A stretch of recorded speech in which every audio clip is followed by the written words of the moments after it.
mengantar orang bukan untuk mengikuti kita, bukan untuk mendengarkan kita, tetapi untuk mengikuti dan mendengarkan Tuhan. Teks untuk nyanyi ini kan kor, jadi harus bisa nyanyi. Akhirnya teman-teman yang kor mengancam kepada dirigen, kami bubar atau Joko keluar. Saudara-saudari yang terkasih, berperan positif dalam kehidupan bersama adalah bagian dari tanggung jawab kita sebagai makhluk sosial. Maka kalau kita perhatikan apa peran kita di rumah, di dalam keluarga, di dalam persekutuan dan di dalam gereja, peran apa yang kita berikan kepada mereka? Maka ikut ambil bagian sekecil apapun dalam mengembangkan kehidupan bersama patut dihargai dan dipuji, apalagi peranannya yang besar dan penting. Maka dalam gereja semua orang layak untuk melayani. Pernah ada satu cerita di suatu kor paroki, kor itu bagus menyanyi, tapi selalu ada suara yang fales. Siapa ini? Nyanyi lagi, ada yang fales. Dan teman-temannya juga mulai. Ternyata ada satu orang, sebut saja namanya si Joko. Joko ini fales suaranya. Maka teman-temannya berkata, lebih baik dikeluarkan dari kur. Dia bilang, nah, tidak ada yang serajin Joko. Joko itu sebelum mulai sudah ada, membereskan, menyiapkan teks. Setelah selesai, dia belum pulang menyiapkan. Dia bilang, ini kan bukan beres-beres teks untuk nyanyi. Ini kan kor, jadi harus bisa nyanyi. Akhirnya teman-teman yang kor mengancam kepada dirigen, kami bubar atau Joko keluar. Wah, kalau gitu Joko harus keluar daripada kurnya bubar. Lalu dirigen menghadap pastor paroki persis setelah minggu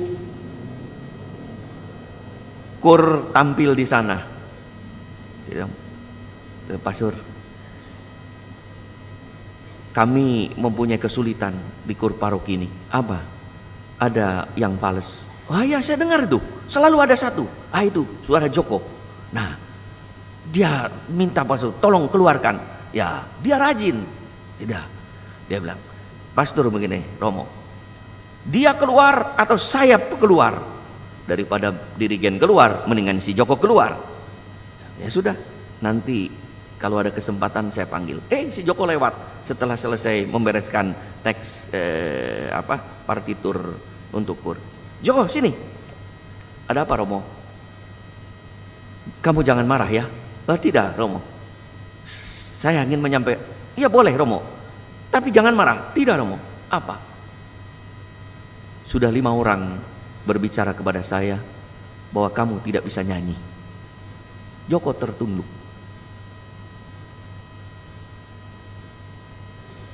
Lalu Joko bertanya kepada pastor, lalu bagaimana, Romo?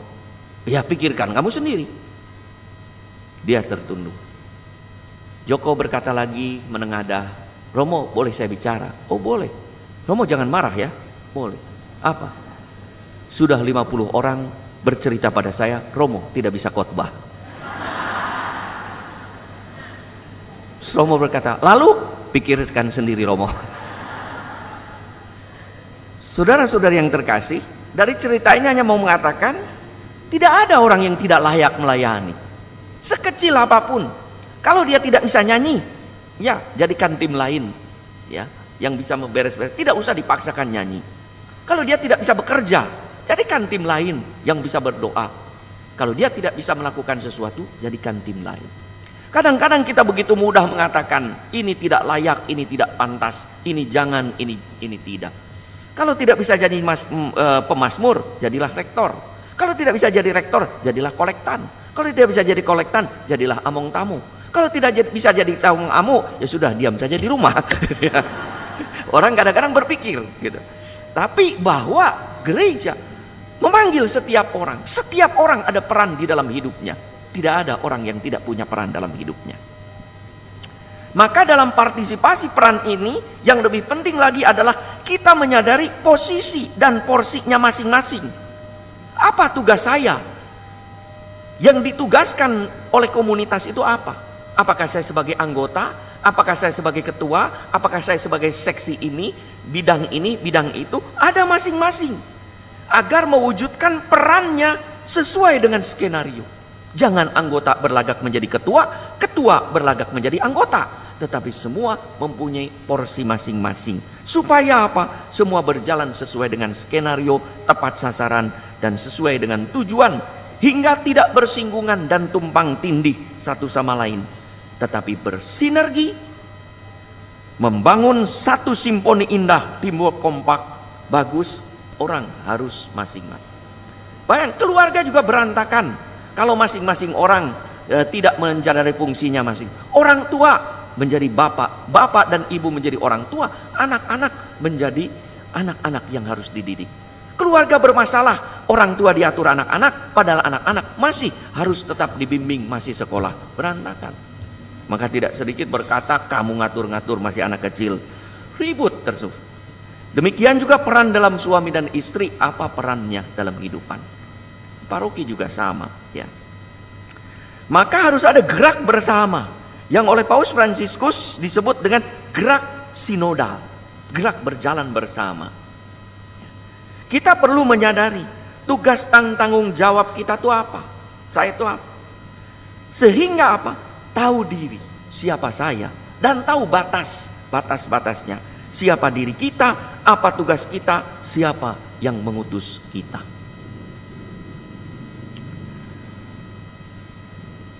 Pernah ada satu cerita ilustrasi, seorang manajer baru ingin bergaya, minta dilayani, lalu ia menelepon bagian dapur, office boy untuk mengambilkan kopi. Dia intercom, dia berkata, tolong ambilkan kopi hitam. Kaget, lagi, siapa gitu. Cuman kan, tolong ambilkan. Enggak mas, selamat pagi, manajer baru nih. Lalu dia bilang, apa? Cepat ambilkan kopi hitam, kirimkan ke kamar saya. Dia juga tidak menyebutkan kamarnya. Dengan nada halus ia menjawab, maaf pak, di sini tidak ada kopi. Tidak ada kopi, beli sana di supermarket. Masa tidak ada kopi? Lalu jawab yang ditelepon itu, bapak ini siapa? Katanya. Bapak tahu intercom kepada siapa? Jangan banyak omong, ambilkan kopi. Mohon maaf, bapak ini intercom ke direktur utama. Kaget dia. Lalu dia tanya, bapak tahu tidak siapa saya yang telepon? Tidak tahu. Oh, syukur kepada Allah. Dia tutup. Kadang-kadang orang tidak tahu batas, tidak tahu diri. Minta dilayanan. Maka Yesus pernah menasihati murid-muridnya untuk selalu sadar diri tentang posisi sebagai murid yang mengikuti guru. Maka ia di dalam Yohanes 13:3, sesungguhnya hamba tidaklah lebih tinggi daripada tuannya ataupun seorang utusan daripada dia yang mengutusnya. Tugas murid mewartakan ajaran guru, bukan dirinya sendiri, hingga seakan-akan dirinya lebih besar. Ingatlah anekdot yang berkata, ketika Yesus memasuki kota Yerusalem, Yesus naik keledai. Lalu dalam anekdot itu diceritakan, yang manggut-manggut siapa? Keledai. Dipikir sorak-sorai pada keledai, padahal pada Yesus yang menunggangi. Keledai tidak tahu diri bahwa dirinya dipakai oleh Tuhan. Orang bukan memuliakan keledai, tetapi memuliakan Tuhan yang di atas dirinya. Saat Sri Paus datang, banyak orang berlarian. Mungkin saudara-saudari juga. Saya kebetulan mengikuti masuk dalam rombongan mobil iring-iringan Paus. Melihat luar biasa. Di pinggir jalan ada banyak orang. Begitu ketahuan mobil Paus lewat, tumpah ke jalan. Jalan Sudirman, masuk polisi juga. Bapak Paus berhenti mobilnya atau menghentikan mobilnya kalau hatinya tergerak oleh belas kasihan. Ketika ia melihat orang tua, ketika dia melihat orang cacat, ketika dia melihat orang sakit, ketika dia orang miskin, hatinya tergerak oleh belas kasih. Peristiwa itu mengingatkan kita, Yesus berkeliling berbuat baik, dan ia akan berhenti ketika tergerak hatinya oleh belas kasihan. Bahkan yang meminta berkat dari Paus bukan hanya orang Katolik. Saya melihat banyak orang-orang lain yang memakai kerudung itu berlarian. Bahkan mereka tidak tahu mana pausnya. Mereka paus, pokoknya berteriak paus, paus, ya. Karena mereka ingin mendapatkan, tapi tahu bahwa siapakah Paus Fransiskus itu? Ini orang besar, bukan hanya pemimpin agama Katolik, tetapi pemimpin kemanusiaan, pemimpin dunia. Maka semua orang ingin meminta berkat darinya. Karena Paus duduk di depan di bangku depan dan membuka pintu, maka saya pun yang di belakang membuka pintu, duduk di depan. Nggak enak. Saya membuka pintu pakai jubah putih, orang pun berteriak, Paus, Paus, Paus. Bukan saya, Paus masih di belakang. Orang tidak tahu diri. Jangan bawa. Saya bilang, Paus, enggak apa, ini musdinernya, putra altar. Keledai itu sebaliknya yang diceritakan. Begitu dipuji. Ya. Pernah ada pada suatu hari juga, ada cerita betul. Ada prodiakon kan pakai jubah juga ya, nggak kelihatannya. Di suatu paroki ada umat berkata, pagi Romo, pagi. Ada prodiakon itu ya. Dia tidak berkata, oh maaf, saya bukan Romo, saya prodiakon. Tidak, pagi Romo, pagi. Itu contoh ya. Di sini tidak ada, ini di sana ya. Jadi godaan murid atau utusan atau pelayan adalah mencuri kemuliaan Tuhan, mencuri kemuliaan gurunya. Seakan-akan ia berbicara tentang Yesus, tetapi ternyata bersaksi tentang dirinya. Seolah-olah ia itu pengikut setia. Lihat, Yudas, ternyata ia itu adalah pengkhianat bejat. Sepertinya ia itu sahabat dekat, tetapi ternyata musuh dalam selimut. Maka dalam Injil hari ini kita mendengar bagaimana Yesus memuji Yohanes Pembaptis dan menyatakan siapakah Yohanes, yaitu seorang nabi besar yang telah disebut dalam kitab Nabi dan Taurat yang akan datang, yang mendahului Mesias. Yesus menyatakan Yohanes itulah Elia yang dijanjikan akan datang. Elia adalah nabi besar yang kita tahu tidak mati, tetapi diangkat ke surga dan dijanjikan akan datang lagi. Kata Yesus, kalau kamu menerima, dia itulah Elia. Yesus memuji Yohanes. Kenapa? Yohanes sendiri tahu diri dan tahu batas. Yohanes mengukuhkan martabat dirinya dengan tahu diri dan berkata pada Yohanes 3:11, aku bukanlah dia. Artinya, aku bukanlah Mesias yang kamu tunggu-tunggu atau yang kamu sangka. Tetapi ia, Mesias Tuhan, akan datang kemudian daripadaku. Membuka kasut dari kakinya pun aku tidak layak. Yohanes yang tahu diri dan tahu batas. Bahkan ia berkata di dalam Yohanes 3:30, ia harus makin besar, tetapi aku harus makin kecil. Orang menyangka Yohanes adalah Mesias, tetapi Yohanes menjawab dengan tegas, bukan, aku bukanlah Mesias. Di dalam Yohanes 1:23, tetapi aku hanyalah suara yang berseru-seru di padang gurun, luruskanlah jalan Tuhan seperti yang telah dikatakan Nabi Yesaya. Luar biasa. Justru karena peran Yohanes yang luar biasa ini, Yesus memuji Yohanes. Dia itulah nabi besar, dia itulah Elia yang akan datang. Karena kerendahan hatinya dan tahu dirinya.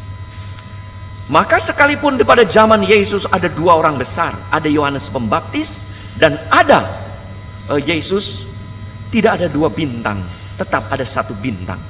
Karena Yohanes Pembaptis menempatkan diri, aku hanya jalan yang mengantarnya. Maka ketika itu Yohanes membaptis Dan Yesus juga ada kelompoknya. Maka para murid pernah berkata, ada orang-orang yang pergi. Tidak. Justru Yesus itu. Kan maka kita lihat di dalam Yohanes 1:29 misalnya. Yohanes ketika membaptis, yang tahu batas siapa dirinya, ia justru mengantar murid-muridnya untuk mengikuti Yesus dengan berkata, lihatlah anak domba Allah. Yohanes menyiapkan murid-muridnya untuk sampai kepada Yesus dan berkata, lihatlah anak domba Allah. Maka sejak itu murid-murid Yohanes Pembaptis mengikuti Yesus, dan Yohanes Pembaptis merasa bersyukur dan senang. Itulah peran kita juga di dalam gereja, mengantar orang bukan untuk mengikuti kita, bukan untuk mendengarkan kita, tetapi untuk mengikuti dan mendengarkan Tuhan. Sebaliknya kita lihat Yudas yang tak tahu diri dan tak tahu diuntung, tetapi mencuri kemuliaan Yesus dengan menjadi murid Yesus untuk kepentingannya, hingga tega mengkhianati Yesus. Saudara-saudari yang terkasih, kita mempunyai peran masing-masing di dalam hidup kita. Apa yang menjadi tugas dan tanggung jawab kita di dalam keluarga, di tempat kerja, di dalam gereja, dan di tengah masyarakat? Kita semua mempunyai peran. Salah satu misalnya among tamu yang menerima di gereja. Saya selalu berkata, hendaklah selalu ramah. Sedangkan ini pintu gereja, pintu Tuhan. Sedangkan Tuhan, pintu harus selalu terbuka. Antarlah umat ke tempat duduk. Kalau tidak ada tempat duduk, berkata, mohon maaf, tunggu dulu di sini, saya carikan, siapa tahu ada. Tapi di banyak tempat saya mendapat keluhan juga. Ada beberapa oknum-oknum among tamu yang begitu ketus, berkata, mohon maaf, tidak ada, sudah penuh. Padahal dicari masih ada. Maka tidak heran beberapa kali saya ketika misa, saya mengatakan masih ada banyak tempat yang kosong. Mungkin bagus yang di luar disuruh masuk dulu, karena ternyata masih ada beberapa tempat yang kosong, ya. Maka pintu pertama itu harus menjadi bagian selamat datang, ya. Kadang-kadang orang berkata, ya, tapi kadang-kadang ada umat yang menjengkelkan. Tidak apa-apa. Justru itulah kita menjadi among tamu yang menerima. Kita itu among tamu itu seperti keset yang bertuliskan welcome. Di keset pun digesek-gesek tetap welcome. Nah itu, ya, fungsi dari kehidupan itu, fungsi melayani, mengantar, ya. Sehingga orang ke gereja luar biasa merasa damai sejahtera. Jangan sampai orang mau ke gereja menghadap itu pulang lagi dengan hati jengkel, ya.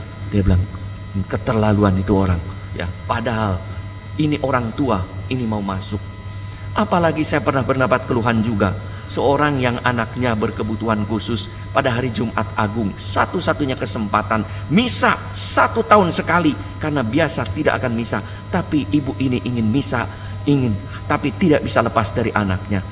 Dibawa ke depan, tidak boleh oleh among tamu. Dia bilang, tidak ada tempat duduk, keluar. Ini orang berkebutuhan khusus. Padahal kan bisa didudukkan di depan, diberikan di depan. Lihat bagaimana Yesus menyambut. Ketika ada anak kecil naik ke altar, tidak diusir, ya. Ketika ada orang yang duduk, tidak. Ketika berkunjung ke KW kemarin, Bapak Paus lewat, orang tunanetra langsung lari memeluk Yesus, memeluk Paus. Dia peluk, ya. Dia tidak tolak. Dan itulah belas kasih kita, bagaimana kita menjadi tangan-tangan kasih Tuhan. Kalau kita tahu diri dan tahu batas siapakah kita, makin kita mengalami hidup terberkati, makin lagi kita harus menjadi berkat bagi banyak orang. Mari kita lakukan sebaik mungkin peran kita sesuai dengan posisi dan porsi tanggung jawab kita dengan sadar diri, yaitu tahu batas dan tahu diri. Siapakah saya? Apa peran saya? Hingga hidup kita berjalan dengan baik sesuai dengan skenario, dengan akhir hidup yang membahagiakan. Maka persekutuan doa akan damai sejahtera berkembang dimanapun, kalau setiap orang tahu diri dan tahu batas. Orang yang tahu diri dan tahu batas akan dipuji oleh Tuhan seperti Yohanes dipuji oleh Tuhan. Tanpa tahu diri dan tahu batas, kita akan mudah tergoda untuk menjadi pengkhianat seperti Yudas. Yudas bukannya menjadi pengikut, tetapi menjadi penjual Yesus yang mencuri ke maut. Mari, siapa yang tahu diri dan tahu batas akan dipuji Tuhan. Mudah-mudahan persekutuan doa Santa Ana juga dipuji oleh Tuhan, karena melalui karya hidup, pekerjaan dan perbuatan para anggotanya, makin banyak lagi orang yang diselamatkan, mendapat berkat, dan dapat Tuhan makin diberkati. Tuhan memberkati.